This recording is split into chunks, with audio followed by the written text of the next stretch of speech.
లోక్సభ ఎన్నికల్లో పరువు కాపాడుకోవడానికి కేసీఆర్ ఆపసోపాలు పడుతున్నారన్నారు ప్రభుత్వ విప్ ఆది శ్రీనివాస్. వెళ్లిపోతున్న ఎమ్మెల్యేలను ఆపడానికి కాంగ్రెస్ ఎమ్మెల్యేలు టచ్లోకి వచ్చారని అబద్దాలు చెబుతున్నారన్నారు. కాంగ్రెస్ ఎమ్మెల్యేలపై కేసీఆర్ చేసిన వ్యాఖ్యలను ఖండించారు విప్ ఆది శ్రీనివాస్. ఖాళీ అవుతున్న పార్టీని కాపాడుకోవడానికి కేసీఆర్ కాకమ్మ కబుర్లు చెబుతున్నారని విమర్శించారు. కేసీఆర్ బడాయి కబుర్లు వినలేకనే ఫామ్ హౌస్ కు తరిమికొట్టారని, అయినా కేసీఆర్లో మార్పు రావడం లేదన్నారు ఆది శ్రీనివాస్.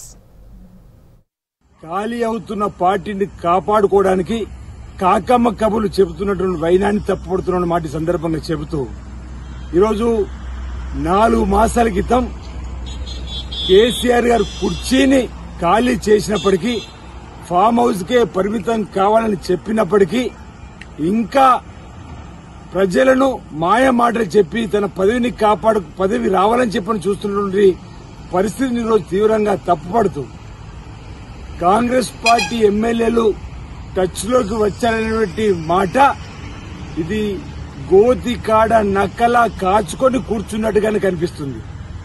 బీజేపీ కాంగ్రెస్ పార్టీని తప్పనిసరిగా గద్దెదించని చెప్పిన మాటలు ఏవైతున్నాయో, మీరిద్దరూ కలిసి వచ్చిన బీఆర్ఎస్ బీజేపీ ముసుగు తీసేసి వచ్చినా మా కాంగ్రెస్ పార్టీని టచ్ చేయలేదని చెప్పుకుంటున్నాం. మా కాంగ్రెస్ పార్టీతో పాటు మా ఎవరిని కూడా టచ్ చేసే శక్తి మీకు లేదంటున్నాం. మీ 2 పార్టీలు ముసుగు తీసేసి వచ్చినా మా కాంగ్రెస్ పార్టీని 10 సంవత్సరాల పరిపాలన దూరం చేయలేరు. మా రేవంత్ రెడ్డి గారు ముఖ్యమంత్రి గారిని కూడా మీరు టచ్ చేయలేని చెప్పిన మాట సందర్భంగా మేము చెప్తా ఉన్నాం.